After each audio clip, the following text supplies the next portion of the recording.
Hello, good people. This is Jason Irvin, aka The Janitor, here bringing you another episode of Wash, Rinse, and Repeat. Now, today is the 5th of June, and we're going to continue with some security news today, keeping your security IQ high. As usual, I have 3 good stories, and the first one I would like to share with you has to deal with Checkers and Rally, which is a hamburger joint, hamburger food, fast food restaurant.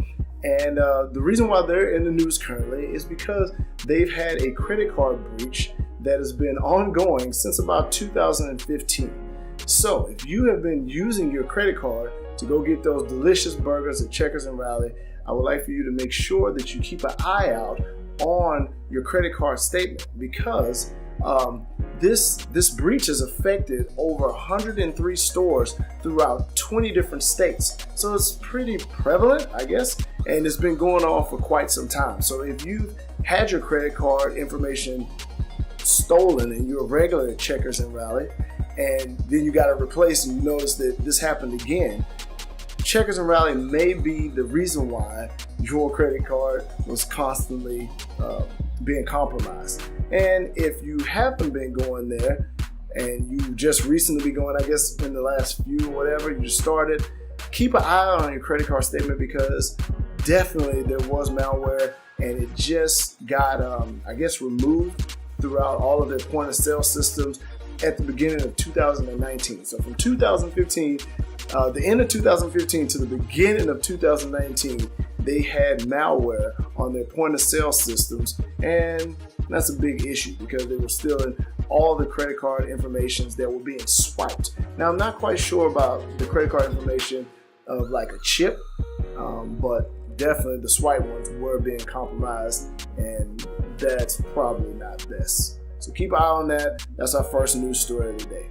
The second news story of the day I am completely excited about. On Monday, Apple had their WWDC for 2019, and on top of all of the products that they were revealing, all the products and software applications, they had one thing in particular that made me super happy, and it was their login with Apple.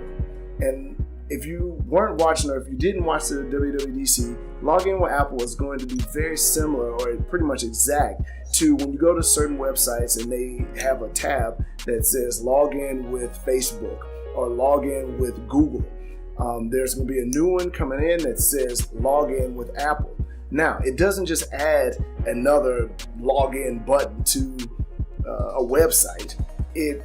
Well, I guess it does. It does do that, but it does something. It goes a step further, and that step further is that they anonymize the address, the email address that you're logging into that site with. So instead of it saying, Jason Irvin or the janitor at gmail.com, it anonymizes the name, the first part of the email address at apple.com, and forwards the email that will be coming usually to you to that bogus email address, and then that gets forwarded to you.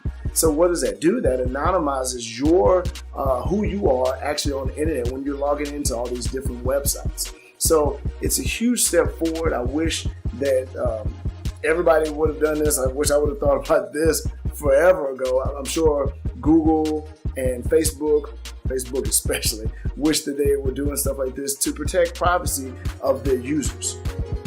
So that's a really big thing. Keep a lookout for that. And when it's there, make sure you log in, sign up for it, and utilize that. I know I will be. So we're moving quick today. I have the third story, and this third story is what I would like to call an epic fail. Now, there are a lot of cheaper smart TVs that are on the market today. Vizio's doing well, but in this case, there's a smart TV that is actually based, or you'll see more often in places like, Russia, China, the UAE, and the TV company is called SUPRA.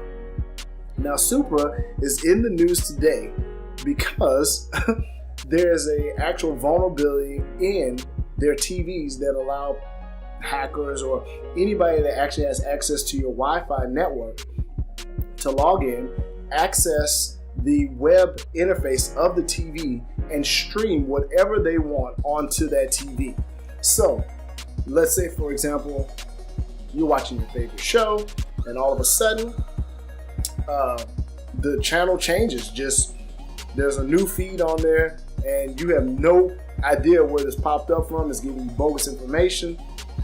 I mean, the implications of this are far and wide, and there's a whole lot of things that could, turn out bad from this. Now, the good thing is, if you're securing your Wi-Fi and your network, long passphrases, then you don't really have to worry about anybody hacking into your Wi-Fi. I mean, there's other ways, but for the most part, you're pretty secure. But if you had a SUPRA TV,